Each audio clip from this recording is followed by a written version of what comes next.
పాఠశాల విద్య కోసం ప్రభుత్వాలు పెద్ద ఎత్తున డబ్బు ఖర్చు పెడుతున్నా క్వాలిటీ ఎడ్యుకేషన్ అందటం లేదన్నారు రిటైర్డ్ ఐఏఎస్ అధికారి జయప్రకాష్ నారాయణ.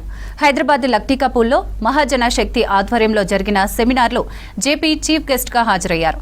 దేశంలో నిర్మాణాత్మకంగా కుల నిర్మూలన జరగాలంటే అందరికీ సమాన అవకాశాలు దక్కాలన్నారు.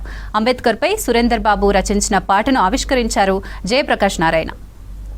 ఈ జాతి నిర్మాణంలో కీలక పాత్ర వహించినటువంటి మహనీయుడు ఒక అద్భుతమైన రాజ్యాంగాన్ని, సమాజం మొత్తాన్ని కులం, మతం, భాష, ప్రాంతంతో నిమిత్తం లేకుండా అందరినీ కలిపి అందరికీ పనికొచ్చే రాజ్యాంగాన్ని తొలి రోజు నుంచి సార్వత్రిక వయోజనుడి హక్కుని ఇచ్చిన మొట్టమొదటి రాజ్యాంగం అంది. మహాజన శక్తి అన్న పేరుతో డాక్టర్ల బృందం, ఇక్కడ ఉన్నటువంటి డాక్టర్ పురుషోత్తం గారు, డాక్టర్ సురేంద్ర, డాక్టర్ రాజశేఖర్, మిగతా మిత్రులంతా కలిసి నిర్మాణాత్మకంగా కుల వివక్ష పోయి అందరికీ ఎదిగే అవకాశాలు వచ్చే సమాజ నిర్మాణం చేయడం చర్చ కోసం వాళ్ళ సమావేశం ఏర్పాటు చేశారు. వారిని మనసారా అభినందిస్తున్నాను. ఓ చక్కటి గేయాన్ని డాక్టర్ సురేందర్ రాశారు. అంబేద్కర్ని గురించి అలరించే గేయం, స్ఫూర్తినిచ్చే గేయం. అంబేద్కర్కి నివాళులర్పించడం, అంబేద్కర్ గొప్పతనం సూచించడం చాలా తేలిక.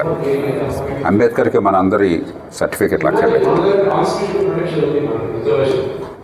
రాజ్యాంగ విలువలు సమాజం నడుస్తున్న తీరు మధ్య అగాధం అన్నది. దాన్ని పూడ్చే బాధ్యత రాజకీయాన్ని, పరిపాలన యంత్రాంగాన్ని.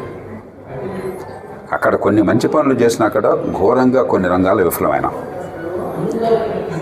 ఆ వైఫల్యాన్ని గుర్తించి కావలసిన మార్పుల్ని వేగంగా తెస్తేనే అంబేద్కర్ వారసత్వానికి మన అర్హులం. లేకపోతే ఎల్లకాలం ఆ కబుర్లు చెప్పుకుంటూ బతికేస్తుంటాం.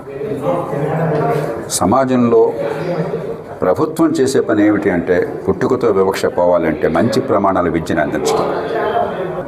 డబ్బు విపరీతంగా ఖర్చు పెడుతున్నాం పాఠశాల విద్య కోసం. ఇంకా టీచర్లు పెడుతున్నాం, ఇంకా బిల్డింగ్లు కడుతున్నాం, ఇంకా మాటలు చెప్తున్నాం. కానీ చదువు మాత్రం రావట్లా. దేవుడు లేక ప్రకృతి ఈ కులం ఆ కుటుంబం అని తేడా లేకుండా తెలివితేటలను అందరికీ కాస్త అటు ఇటుగా సమంగా పెంచింది. ఆ తెలివి వికసించాలంటే మంచి ప్రమాణాల